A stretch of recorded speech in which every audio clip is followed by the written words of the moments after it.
اپنی زندگی کے معاملات میں کچھ آزاد بھی ہے.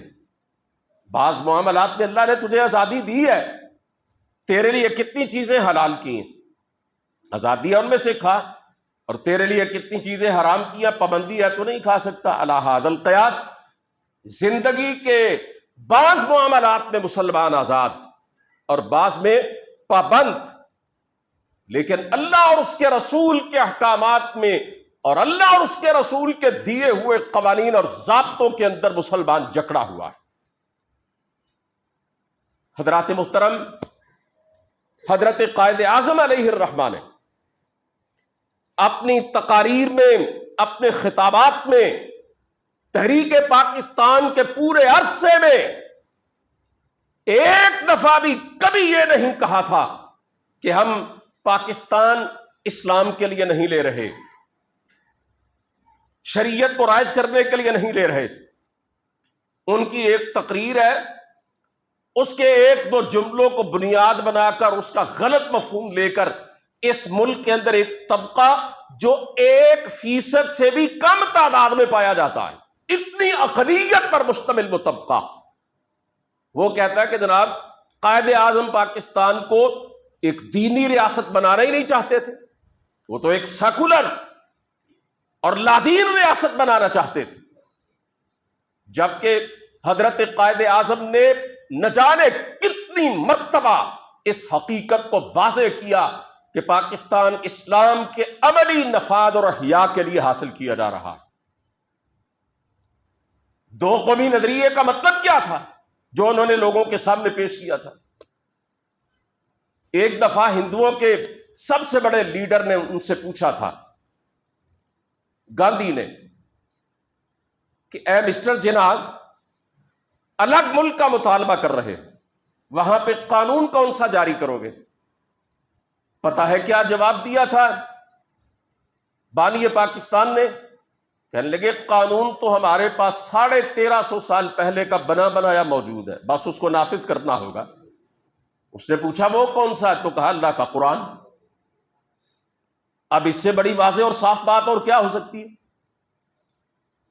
پھر انہوں نے یہاں تک فرمایا ہم نے پاکستان کا مطالبہ محض زمین کا ایک ٹکڑا حاصل کرنے کے لیے نہیں کیا تھا، بلکہ ہم ایک ایسی تجربہ گاہ حاصل کرنا چاہتے تھے جہاں ہم اسلام کے بنیادی اصولوں کو آزما سکیں. اس طرح کے درجنوں ارشادات ہیں ان کے. میں عرض یہ کرنا چاہتا ہوں کہ 75 سال ہو گئے وطن عزیز پاکستان کو وجود میں آئے ہوئے. جس نظام کی سربلندی کے لیے یہ لیا گیا تھا، کیا وہ نظام اس ملک کے اندر آپ کو دکھائی دیتا ہے؟ کہیں دکھائی نہیں دیتا میرے عزیزوں. اس کا سبب کیا ہے؟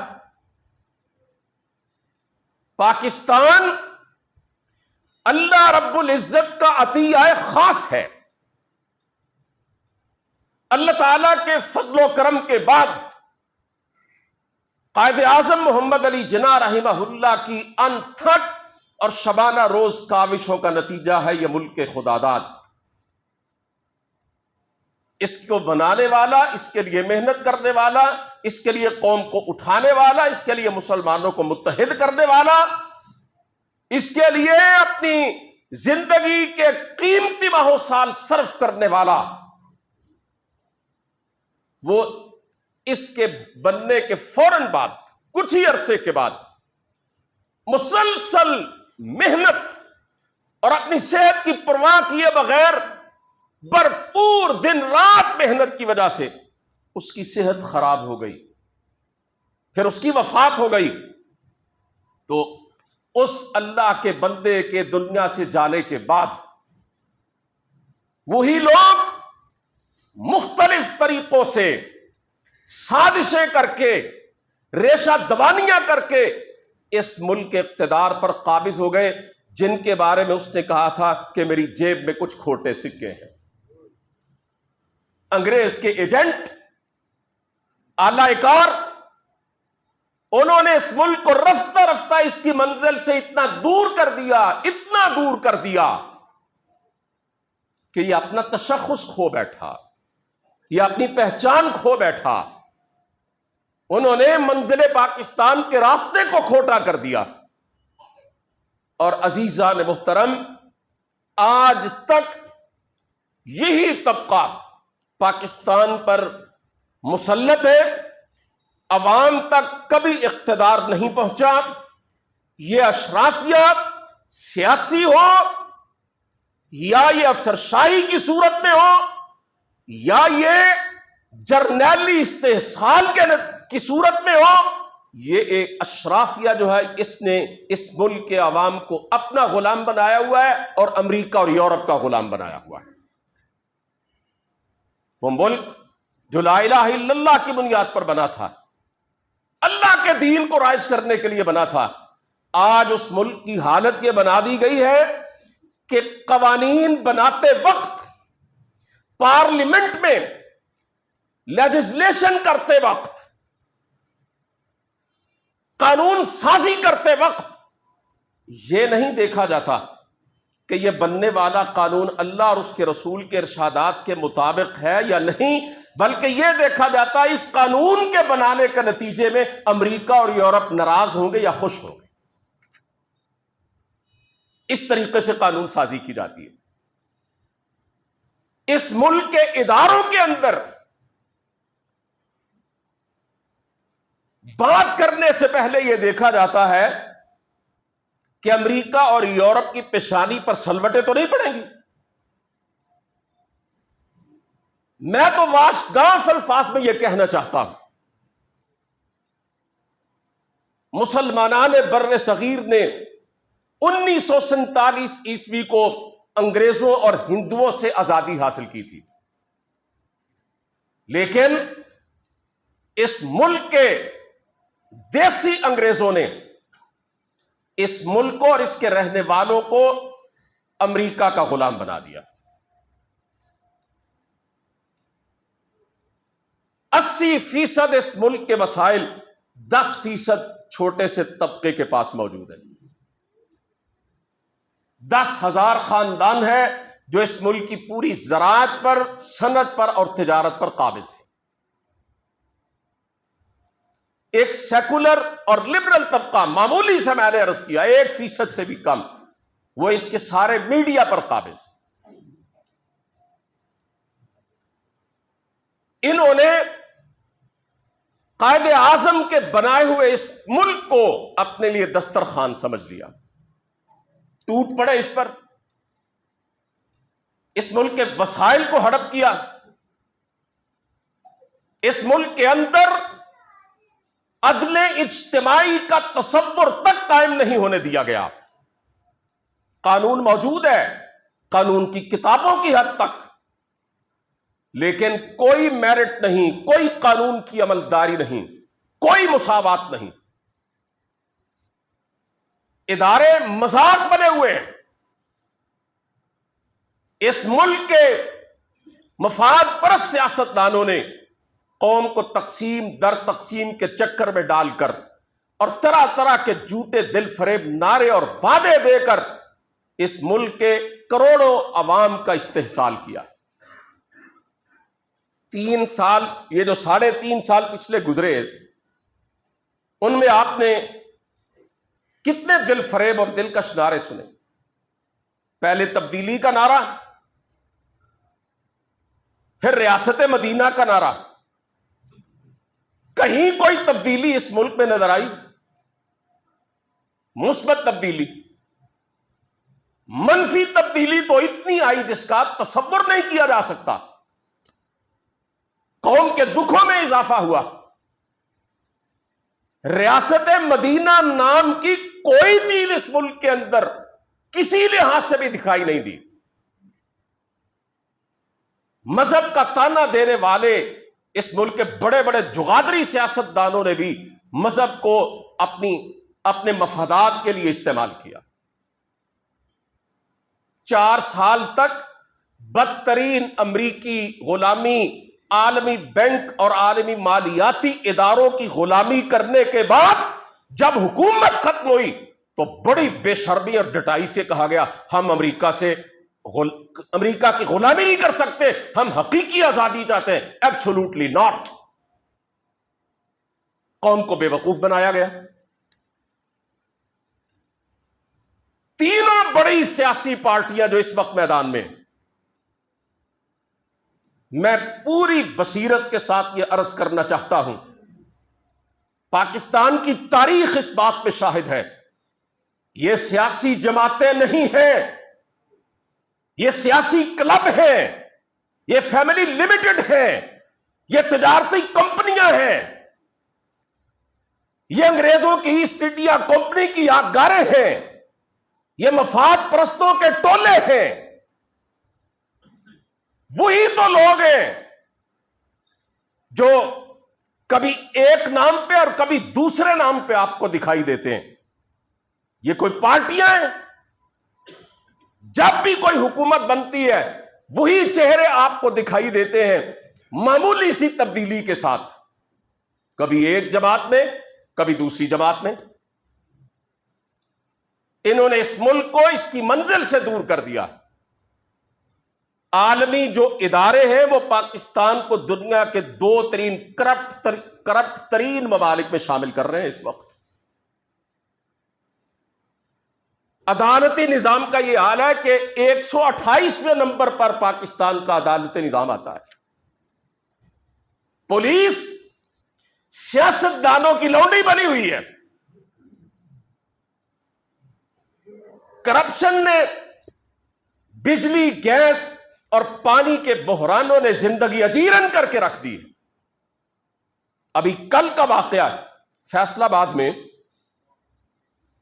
ایک شخص نے اپنی ایک 17 سال کی اور 11 سال کی بیٹیوں کے گلے کاٹے ہیں، اور پھر اس نے خود بھی پنکھے سے لٹک کر اپنے آپ کو ہلاک کر لیا ہے. اس کی جو آڈیو کال آئی ہے نا سوشل میڈیا پر، خدا کی قسم سنی نہیں جاتی.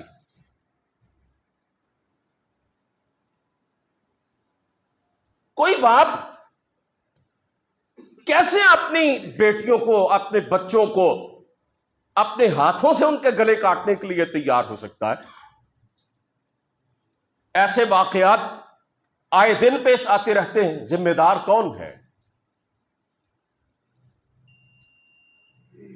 وہ ایک عورت تھی نا، مکے کے مدینے کے نواح میں رہتی تھی. حضرت عمر فاروق رضی اللہ تعالیٰ عنہ اس کے پاس پہنچے، اس نے باتیں کی، اپنے حالات سنائے، تو کہنے لگی امیر المومنین ہماری خبر ہی نہیں رکھتے. کہا ماں امیر المومنین کو تو نے بتایا جا کہ تیرے حالات یہ ہیں؟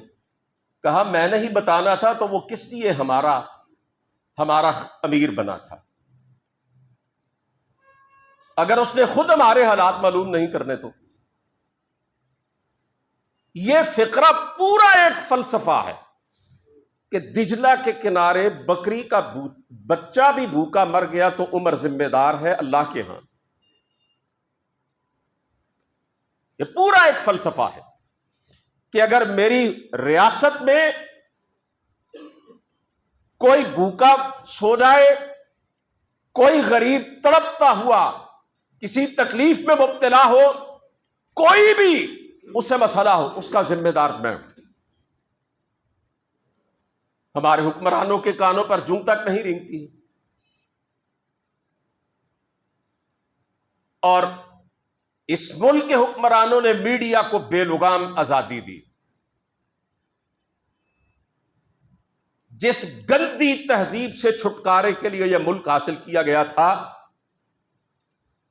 اس گندی مادر پدر آزاد تہذیب کو دن رات ہمارے ٹی وی چینلز کے ذریعے مسلط کیا جا رہا ہے. ہماری روایات برباد کی جا رہی ہے، خاندانی نظام تباہ کیا جا رہا ہے، رشتوں کا تقدس پامال کیا جا رہا ہے، طلاق، عدت اور نکاح کے مسائل کا مذاق اڑایا جا رہا ہے، بے حیائی، اباحیت اور طرح طرح کی گندگی اور تعفن پھیلایا جا رہا ہے. اور ہمارے ٹی وی چینلز کے پروگراموں کو دیکھ کر لگتا ہی نہیں ہے کہ یہ مدینے والے کے نام پر بنے ہوئے ملک کا میڈیا ہے. تخریب ہی تخریب ہے، بربادی ہی بربادی ہے. دینی جماعتیں ان حالات کے اندر جو کردار ادا کر رہی ہے، بلا خوف تردید یہ عرض کرنا چاہتا ہوں انتہائی غیر ذمہ دارانہ رویہ ہے دینی جماعتوں کے قائدین کا۔ حالات اس نہج پہ پہنچ چکے ہیں کہ دین کے نام پر، مذہب کے نام پر قائم ہونے والی جماعتوں کو کم از کم سر جوڑ کر بیٹھنا چاہیے۔ یہ جو سیاست دان ہیں نا بڑے بڑے، اور سیاست کے میدان کے جو پہلوان ہیں، انہوں نے صرف ایک دوسرے سے دنگل کرنا ہے، ایک دوسرے کو گرانا ہے، ایک دوسرے کی ٹانگیں کھینچنی ہے۔ یہ صرف اقتدار کی ہڈی کے بھوکے ہیں، اور کم از کم دینی سیاسی جماعتوں کے جو ذمہ داران ہیں اور قائدین ہیں وہ تو کہ متفقہ لائحہ عمل دیں اور اس ملک کو اس کی منزل کی طرف لے جانے کی کوشش کریں، نفاذ اسلام پر اکٹھے ہو جائیں، شریعت کے احیاء پر اکٹھے ہو جائیں، پاکستان کے بنانے کا جو مقصد تھا اس کی طرف قوم کی رہنمائی کریں۔ لیکن بدقسمتی ہے دینی سیاسی جماعتوں کے جو قائدین ہیں الا ماشاء اللہ وہ بھی اپنے مفادات کے اسیر بن چکے۔ کوئی جماعت آدھی صدی ہونے کو ہے، اس نے مسلم لیگ نون کے ساتھ اپنے آپ کو نتھی کیا ہوا ہے۔ کسی دینی جماعت نے اپنے آپ کو پی ٹی آئی کا بے دام غلام بنایا ہوا ہے۔ کسی دینی جماعت نے پیپلز پارٹی کے دفاع کا بیڑا اٹھا رکھا۔ انتشار در انتشار کی صورتحال ہے، اور سمجھ نہیں آ رہی کہ کشتی جو ہے اس کے ملا کہاں چلے گئے، ناخدا کہاں چلے گئے۔ لیکن میں یہ عرض کرنا چاہتا ہوں حالات جیسے بھی ہوں مایوسی کی کوئی ضرورت نہیں۔ مایوسی کفر ہے، مومن کے شایان شان نہیں ہے کہ وہ مایوس ہو جائے۔ اللہ کا حکم ہے لا تقنطوا من رحمت اللہ، میری رحمت سے مایوس نہ ہو۔ آپ کا کیا خیال ہے کہ چلے پاکستان بنے ہوئے ایک عرصہ دراز گزر گیا، جس مقصد کے لیے بنا تھا وہ مقصد ہمیں دکھائی نہیں دیتا، تو کیا لاکھوں شہداء کا جو خون ہے کیا اللہ تعالیٰ رائے گاں جانے دیں گے؟ نہیں، شہداء کا تو خون وہ متبرک لہو ہوتا ہے جس کا ایک ایک قطرہ انقلاب کی نوید لاتا ہے۔ میرا ایمان ہے قیام پاکستان کے لیے جن بھی بر صغیر کے لاکھوں مسلمانوں نے اپنی جانوں کے نذرانے پیش کیے تھے، انشاءاللہ العزیز ایک وقت ایسا آئے گا کہ ان کا خون نتیجہ خیز ثابت ہوگا۔ اس ملک کے اندر کملی والے کا نظام آ کے رہے گا انشاءاللہ، دنیا کی کوئی طاقت اس کو روک نہیں سکے گی، اور اللہ کے جو مجاہد بندے ہیں، اللہ کے جو مخلص بندے ہیں، جو اللہ کے دین کے سپاہی ہیں، وہ اپنا کام کر رہے ہیں ان حالات کے اندر بھی کہ ستیزہ کار رہا ہے ازل سے تا امروز چراغ مصطفی سے شرار بو لہبی۔ وہی دن اس ملک کے اندر حقیقی تبدیلی کا دن ہوگا جب اس ملک میں رسول مقبول صلی اللہ علیہ وسلم کا دیا ہوا نظام عدل، جو عدل اجتماعی کا نظام ہے، وہ رائج ہوگا۔ پاکستان اپنی منزل تک ضرور پہنچے گا، انشاءاللہ العزیز ضرور پہنچے گا۔ وآخر دعوانا ان الحمد للہ رب العالمین۔